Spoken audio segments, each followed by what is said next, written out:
welcome back to SuperCoach Edge. Now, Liam, we love ourselves a bargain, don't we? We've got our wallets in our hands. We're ready to spend. So it's a good time to delve into episode 2 of Mid's Week, where we highlight some of the tastier mid-priced / value options in the engine room.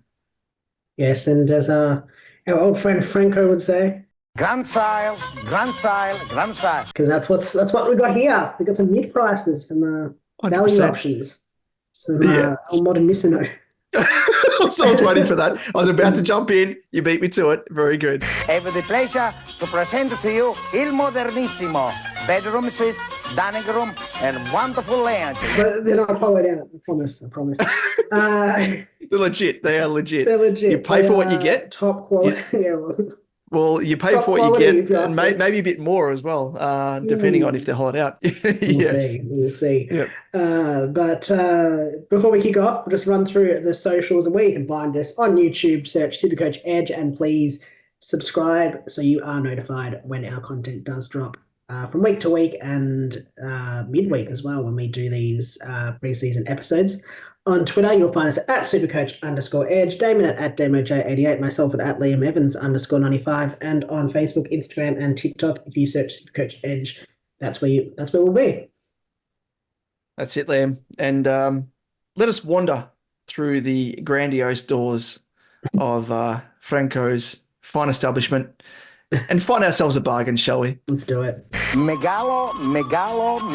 Let's kick off with some mid-priced players in the midfielders. And first up, we have the running man himself, Touk Miller, 545.5k, mid-eligible, average of 97.6 in 2023, and he has the double buy, or 2 buys, that is. Touk, the running man Miller, might, in my opinion, be one of the most juiciest options. Priced a whopping 19 points under his 3-year average of 116.6. Comes off the back of his injury in 2023 and a late return, which never really saw him fully return, I guess, to his usual role in the middle. That is where the key to his upside does come in. If he can get back his CBAs, he should be able to return to his high averages. If he can get back to an average of 120, you would think he'd certainly finish as a top mid in 2024. Now, while his start to the season wasn't scintillating, he was still averaging pretty well, 115.4 in those first 5 rounds. He then got injured against North for a score of 40, which drags it down in that next game. So we did ignore that before his injury. But his switching roles following his injury is where a bulk of his scoring did take a hit. Playing more probably as a high half forward, with his CBA average being just 67% in 2023 compared to 81% in 2022. His average pre-injury was 115.4, as we said, across his first 5 games before his injury, whereupon he averaged just 93.1 in those games post-injury. Still, we did see late in the season, even when he was playing that split half forward and the mid-roll, or the lesser mid-roll, he was able to score well enough. I think with a full preseason behind him and just the fact that we know he can run all day, he will be able to get his scoring back up. So I don't think there's massive concern.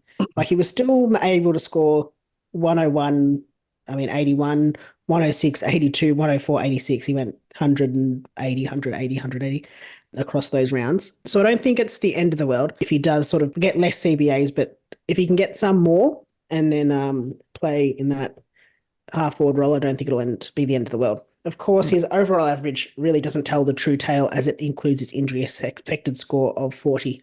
So if we do exclude this, his average for the year also increases from 97.6 to 102.4, which is not too shabby. Not quite what we want from Touk Miller, but a bit more expectable. Yeah, not as bad. I guess the query comes from his new coach in Dimmer. What role does Touk play, and does it affect his scoring? And will the rise of stupid sexy Flanders impact on his CBAs? Obviously, we'll have to watch during the preseason. The other question I do have is that Dimmer's teams generally don't have massive Supercoach scorers.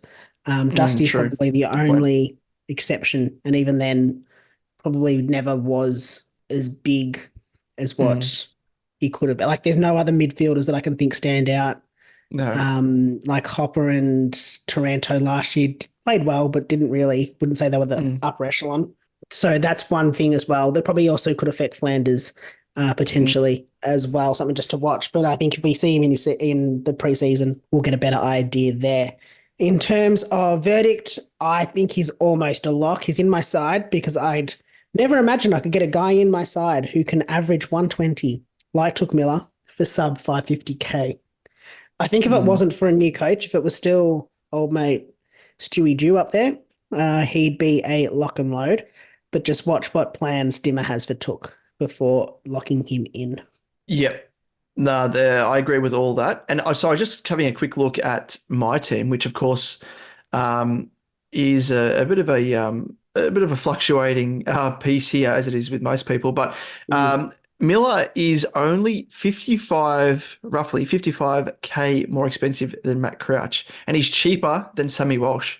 So he is an absolute bargain, as you said. And I'm quietly confident that he's going to get back to his heights of 120 average, but I do slightly worry about, I guess, the number of cooks in the kitchen for the Suns, following especially the emergence of Flanders, who now I guess the Suns have to find space for, stupid sexy, Anderson, Rowell, Swallow potentially, even though I think Swallow will probably be pushed out yet again, probably potentially forward or back into defense, or maybe even a wing role. But with Miller there returning, it was hard to sort of get enough of a snapshot in the back end of 2023 to be like, all right, I'm confident now that he's going to get back into his usual role. I think he will, just because he's been at that quality, contributor in the engine room for the Suns over so long. So I think he will, but it's just I'm worried about the impact that, say, Flanders may have.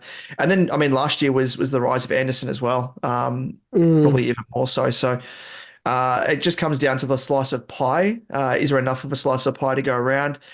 Do we expect maybe Tookie Miller's average to dip slightly? Maybe it goes back to, semi heights of 120. Maybe it goes around about 115. We'd be happy with that, given his starting price. But yeah, I guess for me, if it wasn't for his early buy, like you said, he'd be at 100% lock.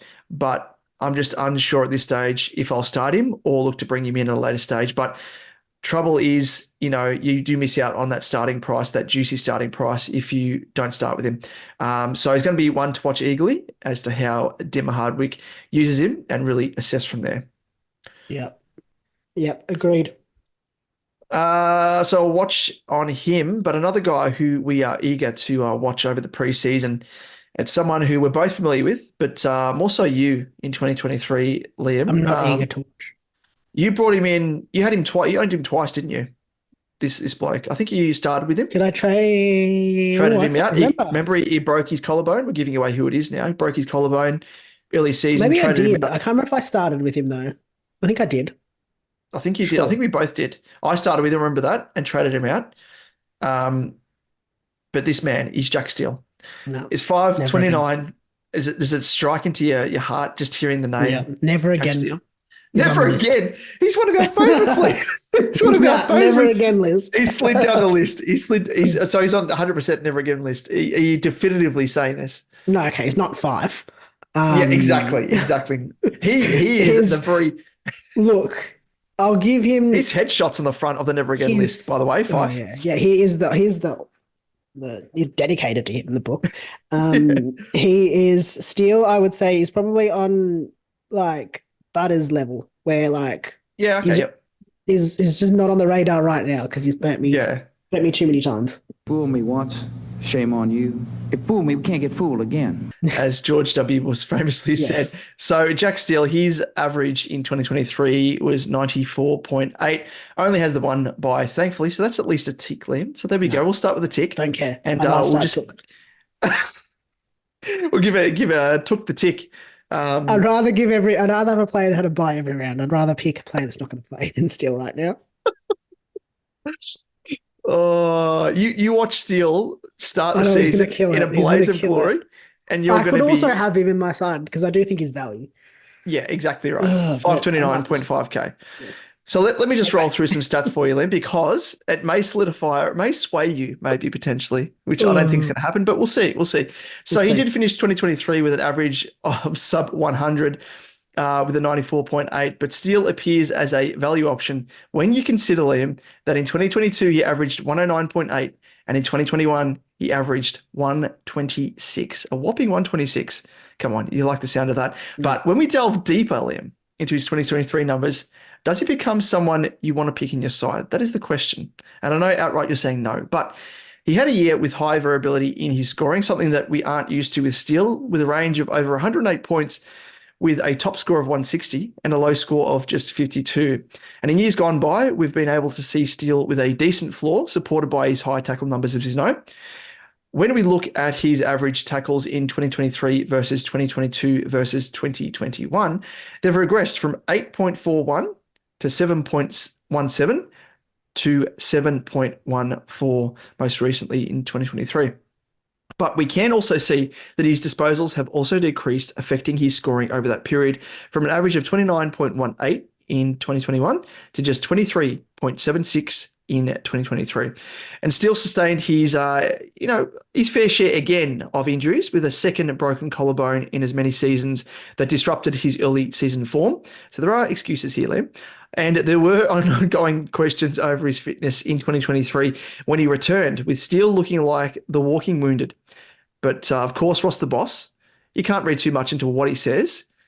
It tells a lot of fibs, I think.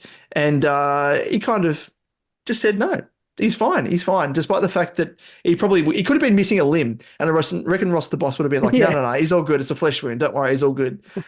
Tis but a scratch. Yeah, tis but a scratch, exactly. A bit of Monty Python about it. Tis but a scratch. A scratch? Your arm's off. No, it isn't. All right. We'll call it a draw. So there's no doubting, 100%. He was hindered to some extent. And the fact that he broke a collarbone wasn't good either. But the other key difference in 2023 was a change in that coach, in Ross Lyon returning to the helm of the Saints. And there is potential that this is positive for STEELE in 2024 as he, I guess, understands his role better and others around him. But the role didn't really look as favourable in 2023. Of course, the defensive game style Lyon implemented saw the Saints come in as the second lowest stoppage side in the game, an area, of course, where STEELE does his best work. It should also be noted that overall, STEELE saw a slight decrease in his CBA attendances in 2023, averaging 76% across the season compared to 81% in 2022 and 83% in 2021. However, it doesn't appear as though this is a key concern for him, and there's no real stark drop-off in CBAs in particular games that affect his average. So the question marks are over probably more so his role in the middle. Liam, I'm going to throw to you here first up for the verdict. Have I swayed you in any way, or has it put more doubt in your mind, or are you just still... No, look, I probably was a bit harsh. He's not on my never again list. Yes. But on a it could be swayed. Yes. Like a player that I think he starts, if there's two players I'm weighing up, he starts lower because I've been burnt by him in recent years. Yeah. So it's not to say that's probably close to where I'm at.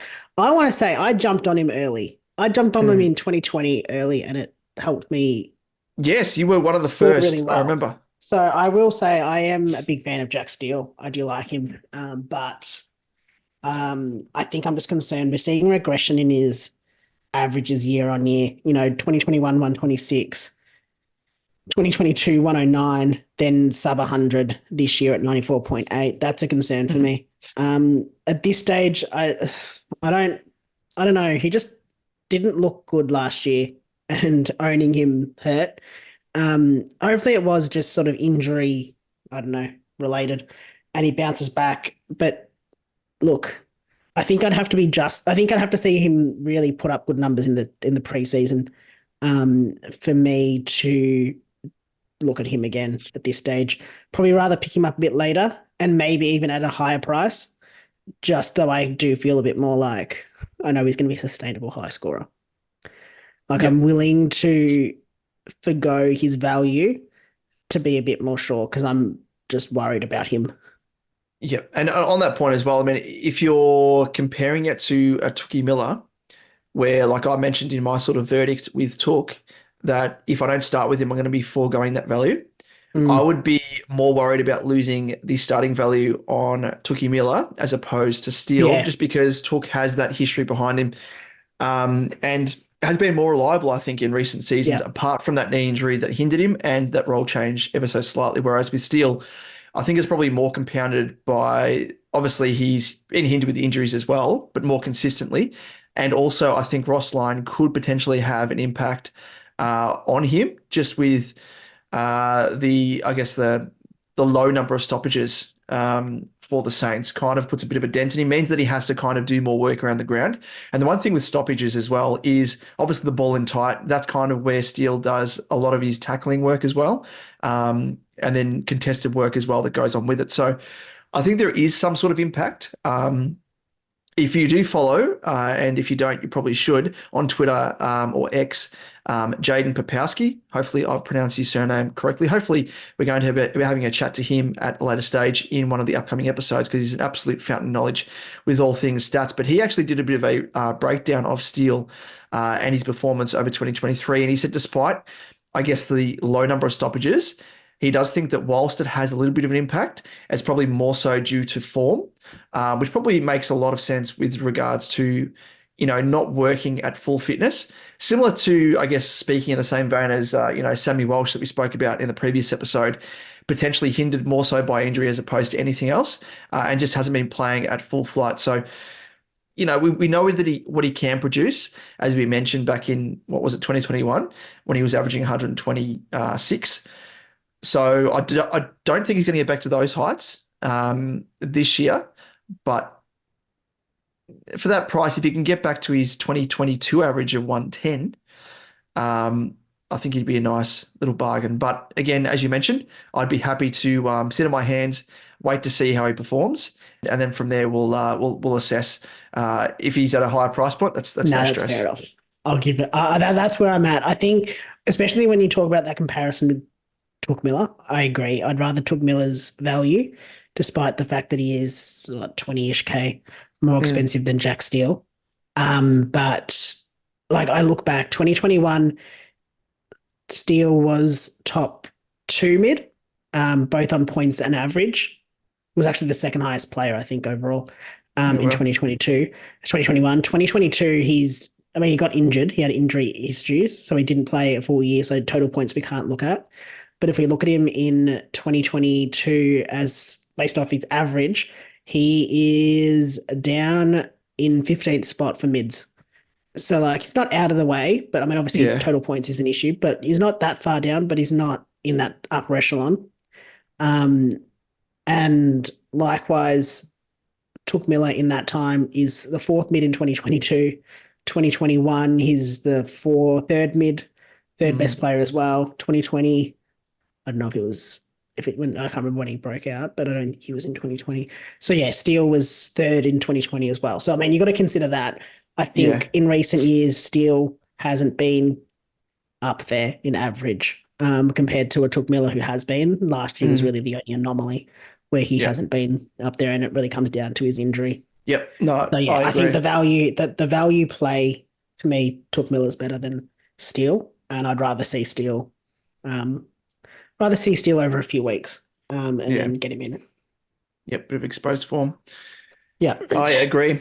Unless he smashes it in the preseason. Like, unless he absolutely kills it, maybe he entices me. But anyway, let's move on. You'd have to rock up on your doorstep with some chocolates and flowers by the sounds of it, Liam, and serenading as well. With a boombox. Yeah, exactly. Outside your window. Does it say anything? Yeah, exactly, yeah. That's what I want. And then you'd be like Rapunzel throwing your golden locks over that's something outside the tower, and for Jack Steele to climb up. Exactly. That's what going to take Steele. Yeah. Anyway, let's move on. Let's move on to Nick Martin, 492.8K mid eligible, 88.2 average. No, only one bye, luckily. So we may question why Nick Martin is here, and it is based off his potential role change. So Nick Martin, we'll chat about that in a second, but we'll chat about his averages first. So Nick Martin has managed to increase his average by just under 9 points from 2022 to 2023, going from an average of 79.19 in his debut season to 88.17 in 2023. We have also seen what he can do when he did play along the wing with high scores of 139, 137, 129, 127, 120, 4 and 120. But equally, the floor isn't as high as it could be, with lows of 34, 49, 53, and 58. The key reason, though, that I have highlighted him here is that he has been playing a role off halfback as a key distributor for the Dons at training and in match sim. And apparently, from what I've heard, the ball movement out of the back line is looking more dynamic because of him. Like, they're going through him as an option. And he's a good user of the ball, which will help his scoring. So whether this is just, I don't know, maybe to gain some experience in the role, or if it's, so they can roll it out mid-game if they need to change something up, or if it is a full-time switch, is probably something still to be determined. But if he does play this role, similar to something that Dacos does, he could end up being a strong SuperCoach scorer with DPP status as well. And that's where it becomes interesting if he does get that defensive status, because I don't think he averages high enough to be a top mid, but he could average high enough to be a top defender. The key issue for him, though, is obviously his mid-only status. It makes it hard to justify a spot at this time, obviously, without any guarantee that he does get defensive status. So I'd be watching him over the preseason. It's probably more a long game one, similar to potentially a STEELE. We're probably willing to let him go up in price a little bit, hit maybe 500K, 520K, and then bring him in, because you know that he's going to go up. Because if you are picking him at 492, you probably keep picking him to keep him. So yeah, watch him over the preseason, see if he does that halfback role is enticing. But I think he could end up as a top 8 defender if he does play that role and does get the added DPP. Don't get me wrong, he's purely on the watch list and not even a watch and see. It's just watch list. I think it's a speculative pick, though, that could pay off in the long run. I think he's probably more of an early target as opposed to a player I would start, though, unless he does really start strong in the preseason. The one question I have for you, Liam, as a Dons man, is if he goes back and plays in defence, is this going to impact, say, Ridley? The role that he plays as a distributor? Yes, I think yes, and I think not. It's a good question. I think it'll affect facets of. I think there's room for both. I think it affects facets of what Ridley would do potentially. I think Ridley's a good kick. I think he's a very safe kick, though. Whereas Nick Martin, I think, is more willing to bite off something a bit harder and has the ability to do so. So I think that's why they're probably looking at him in that spot. With Mackay there and a Baldwin or a Laverde playing, I think it really does free up Ridley as a tall, as the intercept option. So I think that's where Ridley will get his points. But Martin will benefit more so from like a what do you call it? A Dacos style role, like a more of a halfback. Like a distributor. Running off distributor, getting the ball into his hands. So I think there's room for both of them, but I think it probably does affect some of potentially some of kick-ins. Yeah, that would be my biggest concern. Because if you ask me who I would prefer kicking out, it's probably Nick Martin. Sometimes I think our issue is the kick after the kick-in. Yeah, as opposed to the kick in. So the second kick. So potentially still Ridley takes the kick in and kicks it towards Martin, who distributes it. I don't know. I haven't seen it myself. I haven't been down to training or anything, so I can't comment. It's purely what I'm hearing from others. But that's something I'd be watching. Would it be we'll move on to the next player shortly, but just the other question I had was just being a non-Dons man, I'm not as in the know as yourself, obviously, but when you mention him potentially going back into defence, is it the same sort of role that they were trying to groom Hind into at various stages? Like a sort of a run and carry distributor potentially off halfback? Run carry, potentially. I think from what I understand, he's the one that's distributing it out of the back line. So yeah, probably more like that run and carry. It's not like a Ridley role where he's going to intercept or play more as a defender. I'd say he's more of an attacking player. Yeah, like a Sard or even like a Doherty to an extent. Doherty, I think that's where they'd be going with it if they're going anywhere. And like Hind is playing as a forward or been training as a forward. Yeah, okay. So that's sort of the level that I think I feel more confident. Initially, I was not sure on it, and it looked more like it was potentially something that they were just going to just try him in a different role, give him some flexibility if they needed to mid-game, but it's looking more and more like it's going to be a role that he will play. Yeah. Oh, that's good then. Yeah, that's definitely one to watch then. And I guess the only reason I asked that with Hind is like if he is obviously being pushed down to the other end of the ground, it means there's less competition for that specific role as well. So it kind of elevates his his potential selection as well. The only other player I can see doing it, like the only other player that I think makes sense in that role is a Merritt, for instance. And they're not going to they're not going to do that. I don't think they'll do that. But that's the only other player that I think makes sense because they're probably the two users of the ball that I think are dynamic enough to be able to pull off what they're intending from that role. I like it. Very, very good insights there, Liam. And just quickly, verdict for me. So much like you, just wait and see. At this stage, probably no. I just think there's another player that I'm keen on. Very eerily similar to this as a midfielder, potentially being pushed back in defence for his side, which we'll get into in a moment, who I prefer just because we've got some exposed form on said player compared to Martin in this potential new role. So let's move on to the next player, and it is Matt Crouch, the accumulator, priced at 490.8k.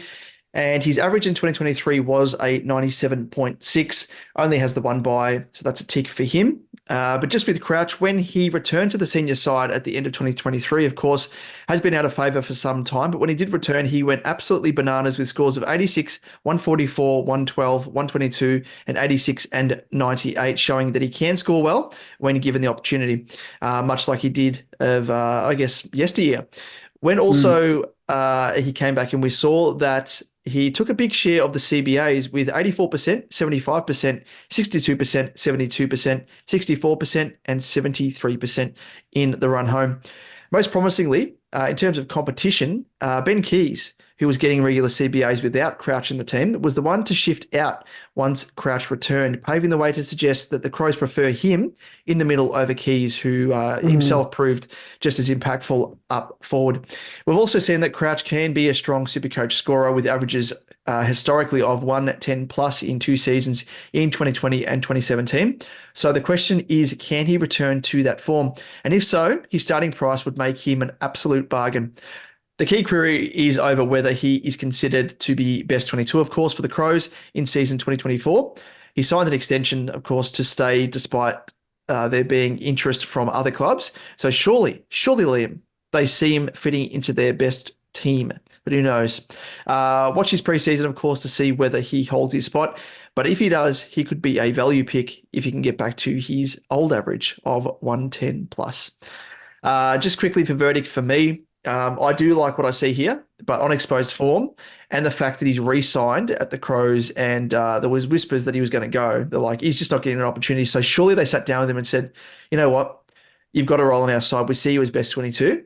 And the fact that he pushed Keys out of the side, who was someone that was getting CBAs consistently throughout the year, says to me that there's definitely a role there for him and not really too much competition, apart from potentially a Rochelle, maybe. But as we know, he's an accumulator in the Tom Mitchell and Parrish mould. But at this reduced price point, it's hard to say no if he does start in round 1 and looks to have his old spot back in the engine room. But Liam, what do you think? It's not in my side currently. I'm just having a look at my side because it changes so often that I don't remember it. He might have been in there yesterday and he's not today. Yes. Today he's definitely not there now. Next guy on the list is, and we'll chat about him in a second.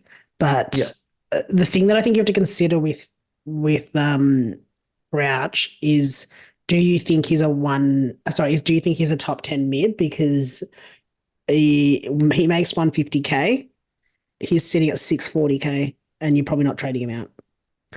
So it's kind of that's one thing. I mean, with the extra trades, you probably could afford to move him on. So it's less of an issue. But just one thing to consider, if you think of him as more of a fallen primo as opposed to a mid-pricer, with that kind of logic. I think you're right. I think there's enough to say that he does have the role. The fact that they persisted with him over Keys, he signed a contract, and all that kind of stuff, gave him CBAs. The concern I have is if mid-season something happens and they decide that they want to go the Rochelle route or they want to go back to Keys, that's probably my only worry. I feel like I mean, obviously the top 2 would be Laird and Dawson, he's the third string, and probably the one most at risk if things don't work out. Yeah. That's probably my only concern. I think he, as you said, is an accumulator. His price point, that's good, and he'll make cash, and potentially average well. I'm not sold on him, but I don't dislike it either. I just need to see. I think I need to see the preseason. Need to see him actually play. And the one thing that we didn't mention as well is just with regards to his scoring, and it's one thing that I forgot.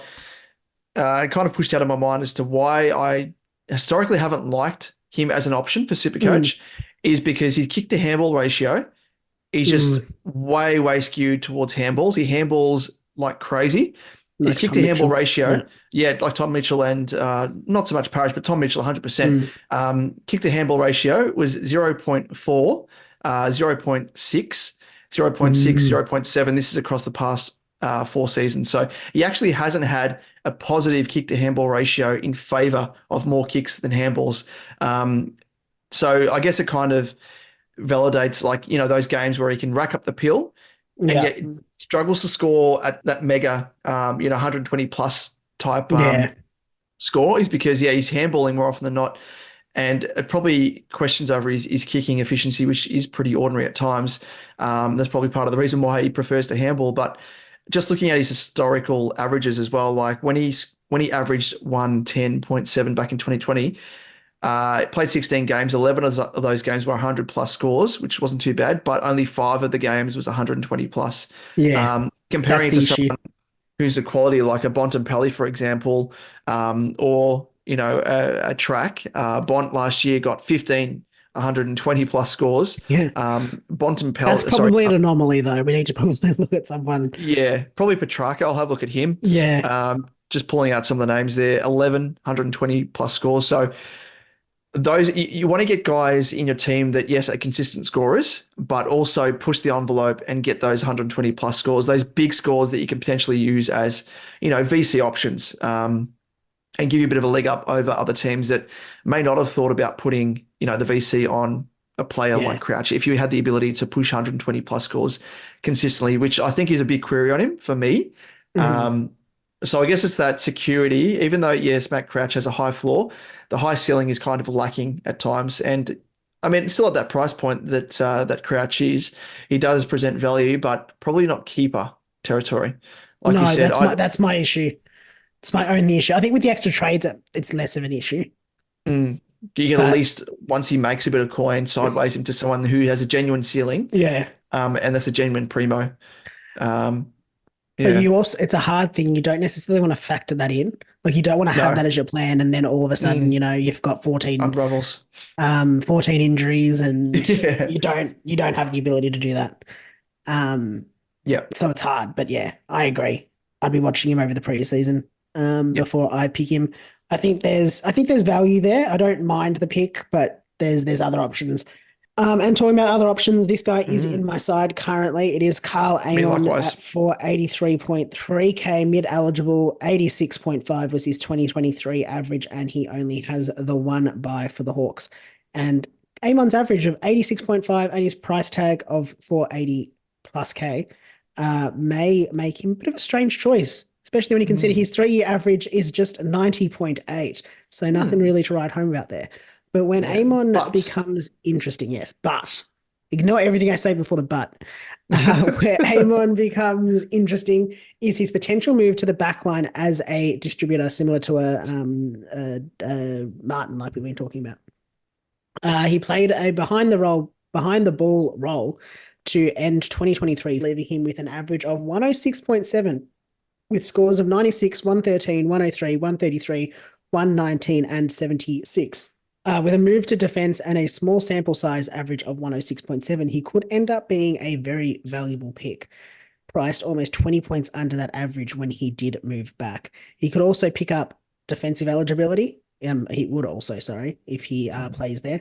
And an average of 106.7 would have seen him finish as a top 5 defender in 2023. Got to consider that is a very small sample size, only 6 games? Yeah, 6 games.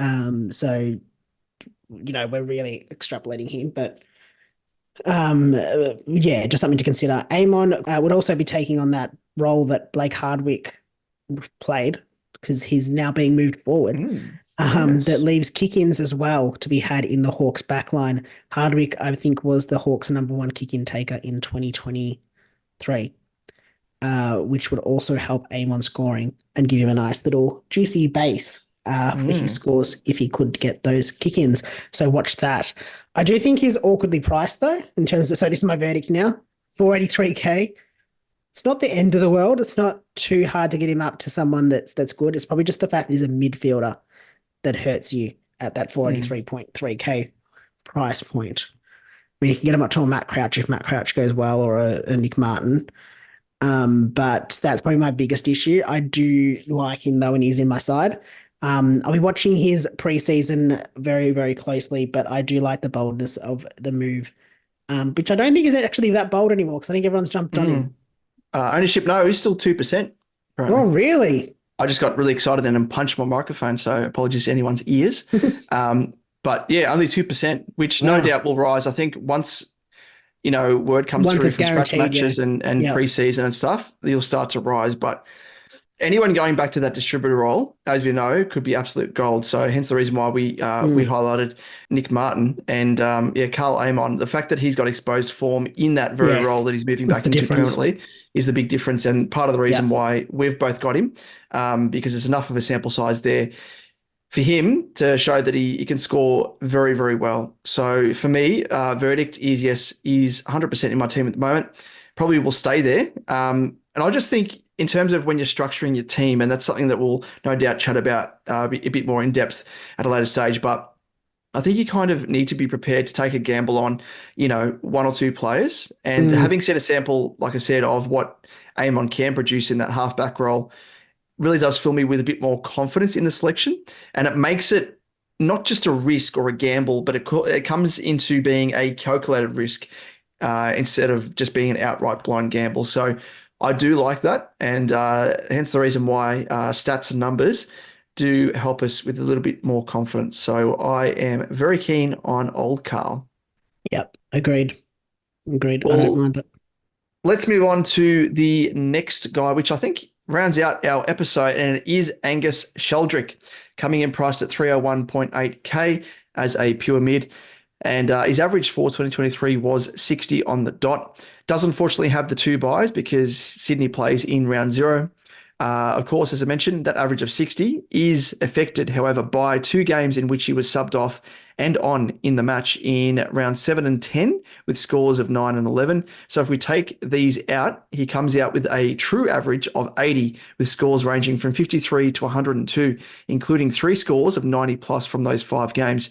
His season did end prematurely against Richmond when he suffered a syndesmosis injury and had surgery after his round 17 match. It did look as though the one thing that I guess held Sheldrick back from getting a prolonged stint in the engine room was what looked to be a lack of fitness, given his high rotation off the bench and low time on ground, which was just 57%, 55, 73, and 71% in all 4 games that he wasn't the sub. Despite this, he still managed an impressive 1.08 points per minute, featuring scores of 61, 91, 93, and 102. So there's plenty of upside with Sheldrick as he goes into his 3rd season at the club. In his stretch of games from round 13 to round 17, he was getting consistent CBAs to the tune of 44%, 34, 46, 41%, and 41% again. And as we've seen, the Swans prefer to share the CBAs around with a wider group, meaning he may be limited in the number of CBAs that he does end up getting in 2024, but should get enough to make some cash at the very least. So in terms of verdict, I did like what we saw of Sheldrick in 2023 when he got a crack in the middle, but his lack of fitness and time spent on the bench was a frustrating watch, knowing what he's capable of. If he can get a fair crack at minutes in the engine room across the practice game and round 0 especially, there's a bit of a bonus there because we don't need to start him and we can get that a bit of a look through the window. Our faces, pushed up against the glass, and we get to watch how he's looking and then kind of assess from there as whether or not he's a worthy starter come round 1. Liam, are you a fan? Yes, I am a fan. A fan of what he can do. I'm a fan of what he could do for us SuperCoach wise. He's a wait and see for me, definitely. I'm not going to win my side now because a 300k player is very awkward to fit in. Especially if you've already got an Amon who's awkwardly priced or a Crouch. Yeah, exactly. So, I mean, I could fit him in definitely into my side, looking at what cash I've got in one of the players that I want to get rid of. That's sitting in my side. That's forward rookie that's high price that I don't want. I was going to say, is it a bloke that you don't want? Is he by the name of Jack Steele? Yeah, I'm actually going to downgrade Jack Steele Or is it Nat Fife? Thank the 200. Nat Fife hasn't even crossed. Not even getting close to my side. When you mentioned a forward, I was going from, okay, it's Steele. No, it's not Steele. Oh, it's Nat Fife.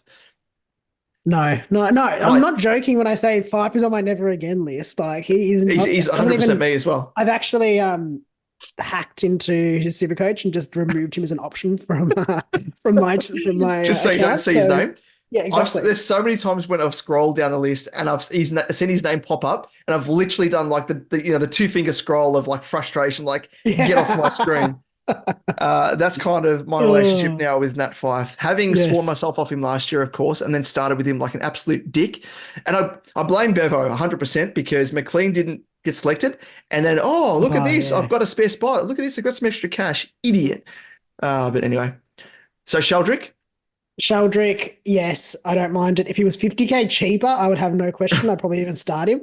And it's dumb because like if he's 50K cheaper I mean, at 301K, he's only like 100K cheaper, more expensive, than your high-priced rookies of Reed and McKercher. So he's really kind of realistically is a premium rookie, premium. Yep. So it's not that bad. So I think I'd have to see him. I mean, there's no guarantee. There's nothing to back him in yet. So I'd wait and see. But don't mind watching him, and the fact that we get him in round 0 to watch him before we pick him in round 1. It gives us a nice option before we start him, which is good. I'm going to say this now, because I got the feeling from watching him in the games that he played in 2023. Yeah. And we've spoken about this bloke numerous times in this episode, but I'm going to say that it reminds me of a young Tom Mitchell when he was at the Swans. Didn't have the fitness to run out minutes in the midfield. Accumulator. His kind of points per minute was pretty good. It was just high rotations off the bench. So maybe he is in the mold of a Tom Mitchell. And as we know, Tom Mitchell came out and absolutely smashed it when he finally got an opportunity. So he's definitely a watch. As you mentioned, round 0, what better time to do it before we kind of have to commit 100%. Exactly. But Liam, that rounds us out for the end of part 2 of Mids Week. And having looked at primos and mid-prices already, of course, it's safe to assume that we have some rookie juice to crack open in the next step. I'm just sampling some here, fresh out of I was going to say a name, but I won't. Straight out of the laboratory. This is much better. I'm sure. It's actually sugar. It's actually sugar-free rookie juice as well. Oh, sugar-free. They make this one only in sugar-free now. Apparently, they call it Sprite rookie juice. Only in sugar-free.